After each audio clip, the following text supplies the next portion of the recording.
Welcome in, everybody. This is a podcast exclusive. We are going to call this CurbCast. It is Tobin and Robbie the Degenerate. Now, we basically wanted to do this because Leroy doesn't watch Curb Your Enthusiasm. But Robbie and I, we reference it every single week. It's our favorite show, basically. And we want some time to talk about it. And we know in this spoiler society, yep. Robbie, people get crazy with, don't mention it. We do a live radio show, so sometimes it slips out. So we wanted to get our curb thoughts out as much as possible because we love this show. And so to give everybody fair warning, we are going to talk about the episodes, recapping them and spoilers and whatnot. And, just for like 15, 20 minutes, just kick it around a little bit. And that's that. So what have you made so far this season, Robbie? This was episode 3. Yep. Larry is in the midst of it. Opens up. He is settling with his attorney. He's got this whole thing going on with his assistant where everybody is basically the entire theme of. He's got 2 themes. All right. He's got the situation where everybody thinks he's fallen into sexual harassment. For him, he was what did he do? He was wiping wiping his glasses off his assistant's clothing. Right, because and then he was asking her about her tattoo. Yeah. She was very uncomfortable with both of them. And then he's getting into this battle with Mocha Joe. He's going to be opening up his spite store. His spite store because he hates Mocha Joe, hates his scones, hates his table. He got banned, so he opened up the place right next to. Coffee was cold. Yeah, the coffee. He did the nose test. So. He is so the big thing. The episode opens up. He's searching for this dude who has legendary scones. He was back in New York. So he finds this old man. And the old man still got it in Larry's mind because he needs the scones for his spite store to beat Mocha Joe. Because that was the first thing he was upset with was he was upset because Mocha Joe had terrible scones. It came off like a muffin. It wasn't really a scone. I hate scones. Do you like scones? I don't think I've ever tried a scone. They're terrible. They're dry. Yeah, they're so dry. And it like out of all the things you would go to a Starbucks or a bakery, like all the places you would go to, scones would be so low on the level of like treat I would want to go to. But of course, this is what Larry David likes. Is his top side piece for coffee. Crazy. It's crazy. So he's looking to revenge him. And the other thing that goes in, so he ends up going to his lawyer's place from there. And he's in the midst of this serious discussion. He gets up in the middle of it and he goes and he eats one of the guy's decorative apples. But the apple's actual fruit. Yeah. That was the thing. So, normally I don't know this because I have a furniture store. My family used to have a furniture store, and we would do the decorative fruit all the time. But this guy's trend is he has decorative fruit, but it's edible. Yes. Which doesn't make sense. Yeah, it's a waste. So you have to replace the fruit all the time. Exactly. So he gets very upset with Larry David for getting for going and eating the apple. So he's got that going on. So the whole settlement of it. What was the settlement? Do you remember what he had to do? He had to give a speech, and he had to give the lawyer writes down a piece of paper, what supposedly is a large amount of money. And Larry David goes, "You can be kidding me?" And so he agrees that he's got to pay, give this amount of money to this charity, and he has to give a speech at said charity function. Man, yeah, and so he ends up having so this is how he can wipe the slate clean and move on with his life because this has been a season where he's had this go on. At one point, his assistant thought that he was friends with Harvey Weinstein. His manager, Jeff Green, looks just like him. And then he had the incident when he went to talk to his assistant at a lunch, and then he had to prove to Ted Danson that he safe sits with everybody. Yeah. He went and side-sitted with the lady, and she felt very uncomfortable with that to the point where he was like grabbing her. Right. Because the first episode, him and Cheryl, like they seem like they're going to get back together. Yeah. They have that old fling spark. Yeah. Because Ted Danson ended up having to leave early. They were doing this ventriloquist act. Yeah. And that ended up with them getting the old flame back together. Problem was the second go around, she went and creeped up on Larry David, who was just getting off Peloton. So instead of showering, he just powdered up. She's allergic to talcum powder. She ends up in the hospital when she's doing a sexual act to Larry David.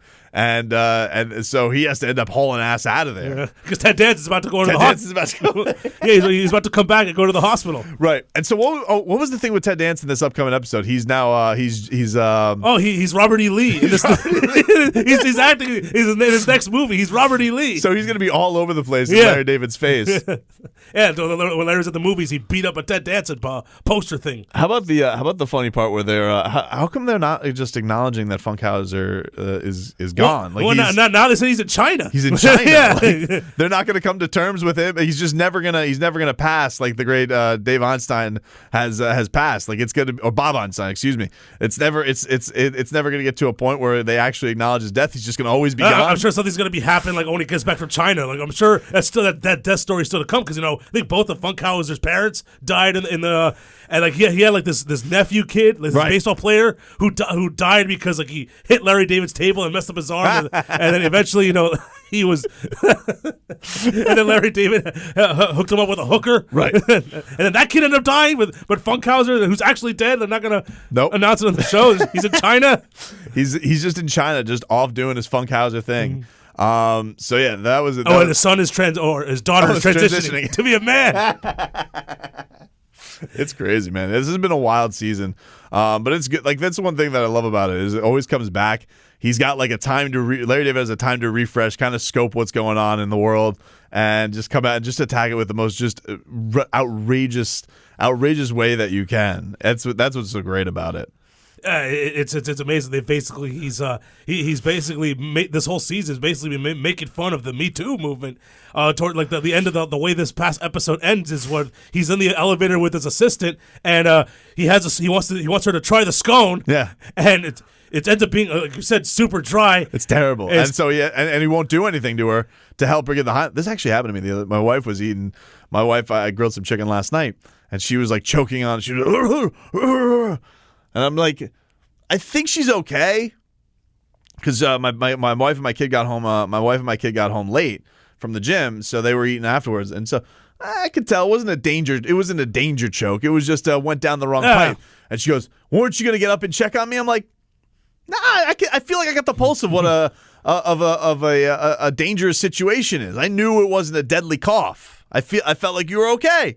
But she got super mad in that situation. But yeah, like Larry David, like he's in the elevator, and his assistant, who has accused him of assaulting her, she starts like having those same choking. But Larry David, he has to do the Heimlich, but he doesn't know where to touch because he doesn't want another sexual harassment thing. 100%. So he doesn't know what to do with his hands, so she ends up just collapsing in the elevator. That's how it ends.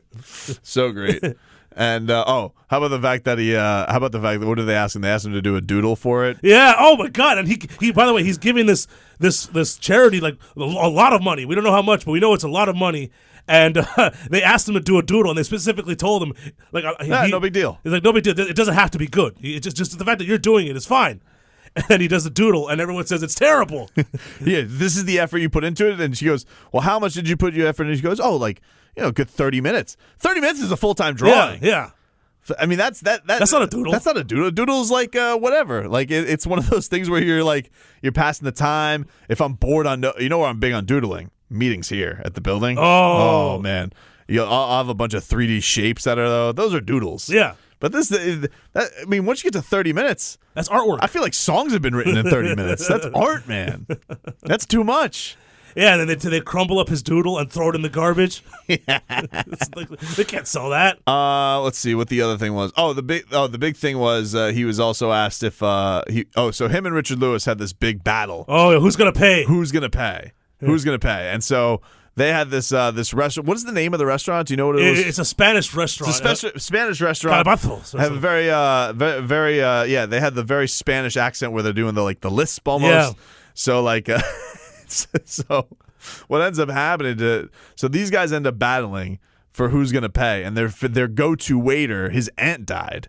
And so he's out on the day before they're supposed to have this showdown meal.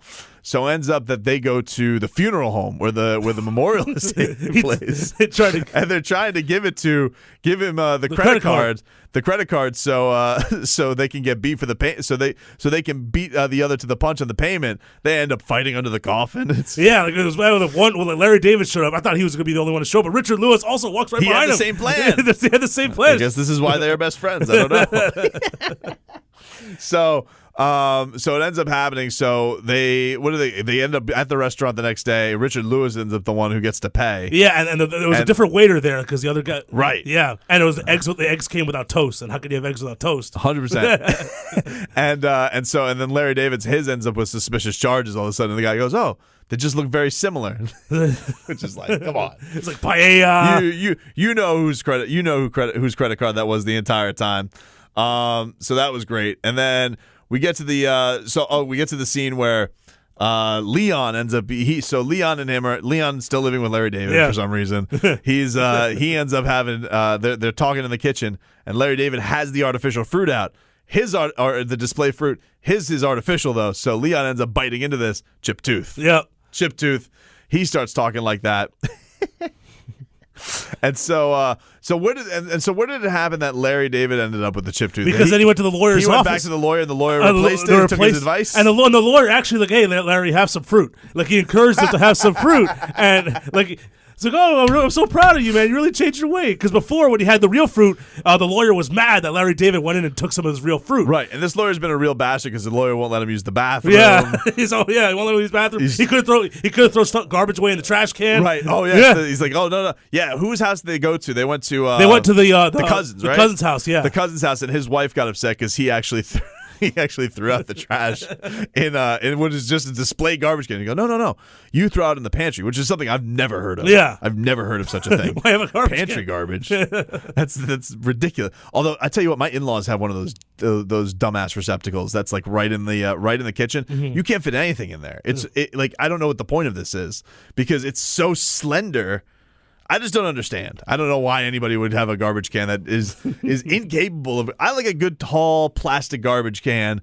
Takes care of what garbage does. Yes. And then you unload into the back where the big trash cans are. It goes back to an episode in earlier seasons where Larry David was throwing away garbage at somebody else's garbage dumpster, and the neighbor like walks out of the house like, "Hey man, why are you throwing your garbage away in my garbage?" Yeah, what's the matter? It's like it's all going to the same place. It's garbage.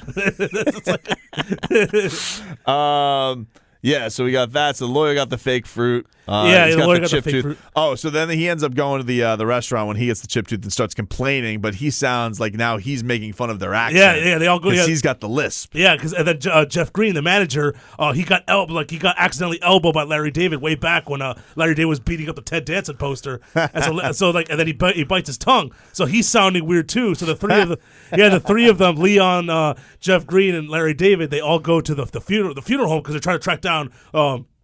Why Larry David? Someone's spending Larry David's credit card on a big giant paella, and they go there, and since they have a tripped tooth, they sound Catalan, and they keep doing lo siento, and mind you, this guy's aunt died, and it comes off as they're making fun of him. They're making fun of him. So great. What else? Did we miss anything else from the episode? Oh, so he ends up at this award ceremony, and he's doing the presentation, and so the woman who is like leading the ceremony, she has a cold. Yeah, and she tells him. And she tells him. So she ends up like, "Hey, don't shake my hand. I got a cold." He goes, "Oh, I'm appreciative of that." And so he ends up getting on stage. What goes awry with his speech? He never makes a speech. He goes on stage, and then same lady who told him that she has a cold, she reaches in for the after Larry David gets introduced, she reaches in for the hug. As he's walking up the stage, and he backs out. He backs out of the hug, and he goes, "She has a cold. She has a cold. She has a cold." And then he's getting booed by the crowd, and then everyone, right before he even makes a speech, everyone just starts throwing stuff at him. Oh, it's so great. Yeah, so that is the episode. This has been a fun season so far. Obviously, the big resolutions we're still looking for. We still need to know whether or not him and Cheryl are going to end up back together with Ted Danson now being the star of General Lee movie. I imagine we're soon going to get to him opening up his spite store, Latte Larry's against Mocha Joe. And then I imagine that this lawsuit isn't going anywhere. I imagine it's only going to get worse for him. And by the way, Mocha Joe, apparently a longtime enemy of the Scone Man that Larry David. Yeah, like he hadn't made scone in 20 years. He's like, I can't do that. I haven't touched a whisk in 20 years. And it's like, well, and then Larry mentions that he's going to open up the Spite store against Mocha Joe, and he goes, "What? What's that name again? Mocha Joe?" And he goes right back. He's back. So that's our Curbcast for this week. We'll bring it. We'll bring it more quick in the week next week. We just I was out. We were on Radio Tuesday, Row. We had crazy stuff. But we'll bring a Curbcast to you hopefully next Monday and recap it. But that's our first Curbcast. We'll talk to you guys tomorrow, 6 to 10 a.m. Subscribe to the podcast, review, download, all that good stuff. Rate, and that's it.